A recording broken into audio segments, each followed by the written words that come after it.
The initial fracture in a relationship under the strain of infidelity is rarely a dramatic event. It is a quiet, almost imperceptible cooling, a gradual dimming of a light that once burned brightly. This is the emotional vacuum, the first and most profound sign that her heart is navigating a path away from yours. It manifests not in what she says, but in what she no longer does. The woman who once invested in you, who sought out the details of your day, who remembered the small stories you told, whose curiosity about your inner world felt like a constant and comforting presence, begins to retreat. The investment of her emotional capital is being diverted elsewhere, and the account you share together is slowly being drained. The small, natural acts of affection that were once the glue of your daily life, the effortless kiss hello, the hand resting on your shoulder as she passes, the text just to say she's thinking of you, become scarce, then cease altogether. These are not forgotten. They're deliberately withheld, their energy redirected. Conversations, once a flowing river of shared thoughts and easy laughter, now feel like crossing a barren desert. They become functional, transactional exchanges. About logistics, what's for dinner, who is picking up the dry cleaning. When you speak, her attention is brittle and fleeting. Her eyes glaze over, looking past you or down at her phone, a device that has suddenly become infinitely more interesting than your words. You find yourself carrying the entire weight of the dialogue, straining to spark a connection that she is no longer interested in fueling. This isn't about being busy or preoccupied with work or stress. A busy but loyal partner will still make you feel seen in the moments you have. This is different. This is a fundamental shift in priority and loyalty. Her emotions, her mental focus, and her spiritual energy are now being invested in a different venture, with a different partner. The warmth that once defined her presence is replaced by a chilling neutrality. Men often dismiss this cooling as a phase, attributing it to external pressures or mood swings. They make excuses, hoping that if they love harder or give more space, the woman they remember will return. But this is a critical error in judgment. Stress may cause distraction, but it does not systematically dismantle emotional intimacy. That is the work of betrayal. This hollow absence, this emotional vacuum, is the silent scream of a connection that has been severed long before any physical act of cheating occurs. It is the feeling of sitting right next to someone and yet being completely alone. Trust operates in the light. It is built on a foundation of transparency and shared space, both physical and digital. Therefore, the construction of walls where none existed before is one of the most telling and defensible signs that the landscape of loyalty has fundamentally changed. This is the fortress of secrecy, a deliberate and often aggressive shift in how she guards her private world. The most common and potent symbol of this new citadel is her phone.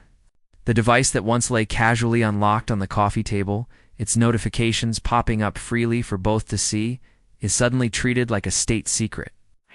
It is now perpetually glued to her palm, taken into the bathroom for showers, or strategically flipped screen down on the table as if to hide its very soul. You might notice that the constant chime of messages has fallen silent, not because no one is contacting her, but because she has meticulously disabled notifications, ensuring her screen remains a blank, unreadable slate in your presence. This protectiveness extends beyond the device itself to the rhythms of her communication. Calls that were once taken comfortably on the couch beside you now require a retreat to another room behind a closed door, often accompanied by hushed, urgent tones. The history of calls and messages is scrubbed clean, a digital vanishing act, meant to leave no trace. New apps may appear and disappear, or she may begin using headphones constantly, not for music, but to create an impenetrable sonic barrier around her conversations. This behavior is not passive. It is a proactive and energetic campaign to obscure. When this new boundary is inevitably questioned, her reaction is never one of calm reassurance, but of immediate and disproportionate defensiveness. She will frame your natural curiosity as an invasion of her privacy and sign of your insecurity or an attempt to control her. This is a classic tactic of deflection, designed to make you feel guilty for noticing the very obvious walls she is building, thereby putting you on the defensive and ending the inquiry. But a loyal partner, even one who values their privacy, does not fear transparency. They have nothing to hide from the person they love. There is a quiet, unspoken openness in a healthy relationship, a willingness to hand the other their phone to look up a recipe, a lack of reaction when a message pops up, a shared knowingness about each other's social circles and daily interactions. The fortress of secrecy is built precisely because that openness now represents a threat. Parts of her life she is cultivating cannot withstand the light of truth or the simplest questions. The vagueness around a quick drink with work friends, the inability to recall exactly which movie she saw, the slight inconsistencies in her stories, these are the cracks in the fortress walls. This isn't about having a private thoughts. Every individual is entitled to that. This is about the active concealment of entire segments of her life and time. She is no longer just guarding her individuality. She is guarding a separate reality she is building, one that deliberately excludes you and upon which the door has been firmly locked. Intimacy is the silent language of a relationship, a complex dialect composed not just of physical acts, but of countless unspoken cues, the warmth of a hug, the ease of a touch in passing, the specific way two bodies find each other in sleep. When infidelity enters the picture, this language doesn't just become quieter, its entire vocabulary and grammar change. The shift in intimacy is one of the most confusing and painful signs because it operates in a realm that feels so inherently truthful. A woman who is diverting her emotional and physical energy to another man cannot help but betray that diversion in the way she connects with you. It is a zero-sum game, and you are left with the deficit. This shift rarely manifests as a simple, total shutdown, though that can happen. More often, it is a change in the quality and energy of your physical connection. She may withdraw entirely, creating a palpable distance in the shared bed, offering a steady stream of excuses, fatigue, stress, to avoid closeness. This is not a temporary lapse. It is a sustained retreat because her desire is being actively spent elsewhere. The engine of her passion is now running for someone else, leaving the home fires cold. Conversely, and perhaps more confusingly, she may swing in the opposite direction, becoming strangely more passionate or initiating intimacy with an unfamiliar fervor. This is not a rekindling of desire for you. This is often a performance fueled by guilt, subconscious attempt to placate you and assuage her own conscience. More painfully, it can be a reflection of experimentation, mimicking new experiences, or techniques she is encountering with another partner. In both scenarios, whether through cold absence or heated performance, the core element that is missing is genuine, connected presence. Her touch, once a language of its own, can feel mechanical, perfunctory, or hollow. A kiss that was once soft and lingering may become a quick, close-lipped peck. The easy, comfortable silence that accompanies true intimacy is replaced by a heavy, awkward, quiet. You may feel deeply and instinctually that she is merely going through the motions. Her body present, but her spirit miles away. This is because true intimacy is an extension of emotional investment. It is the physical manifestation of feeling seen, desired, and safe. When that emotional foundation is dismantled and rebuilt with someone else, the physical act becomes empty, a hollow shell of what it once was. It feels artificial because, in a sense, it is. Men often cling to the fact that intimacy is still occurring at all, blinding themselves to its changed nature. They mistake the motion for the emotion, the act for the connection. But the body is not easily fooled. It registers the disconnect long before the mind is willing to accept it. That gut feeling that something is off, that the energy is different, is your deepest instinct recognizing that the most fundamental language of your relationship is now being spoken with an accent of betrayal. One of the most psychologically complex and damaging signs of betrayal is not action, but a story, a carefully reconstructed narrative designed to justify the unjustifiable. This is the process of rewriting history, where the shared past you that was solid ground is systematically dismantled and reassembled into a fragile fiction that serves a single purpose: to alleviate her guilt and rationalize her actions. This isn't merely picking fights. It is a fundamental recalibration of the relationship's entire history and your character within it. Suddenly, the man she once loved and admired is recast as the villain in her story. Small, forgotten disagreements are exhumed and magnified into defining tragedies. Your habits, once endearing quirks, are now framed as unbearable flaws. Strengths are twisted into weaknesses. Your provision becomes control. Your patience becomes passivity. Your trust becomes neglect. This critical, corrosive attitude is not aimed at improvement or airing grievances. Its goal is demolition. It doesn't seek to build you up, but to break you down, to make you smaller in her eyes, so that her alternative seems larger and more justified by comparison. Why does this happen? Because the cognitive dissonance of betraying someone you once cared for is too painful to bear. The human psyche cannot easily hold two contradictory truths: I am a good person, and I am hurting someone who trusts me.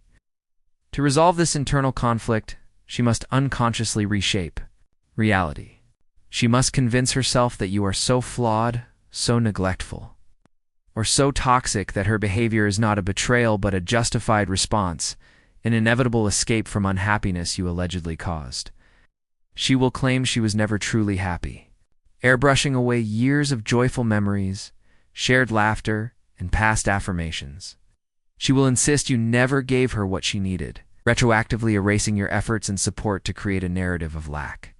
This rewriting is a form of emotional gaslighting that leaves you disoriented and doubting your own sanity. You find yourself frantically defending against accusations you don't understand, trying to prove that the good times were indeed real, that you are not the monster she is now describing. This defensive posture is exactly what the dynamic requires. While you are busy trying to defend the past, you are distracted from seeing the truth of her present actions. You become so entangled in fighting a war over a history that is being rewritten daily that you miss the clear and present danger of her ongoing betrayal. The arguments are never really about the dishes, the money, or you working late. They are about her need to build a case. Each criticism is another brick in the wall she is constructing between you and the truth of her behavior. By the time she finally leaves, in her mind, she is not abandoning a partner. She is escaping a prison of her own design, one she built, brick by brick, from the rubble of your shared history. She walks away feeling not like a cheater, but like a victim.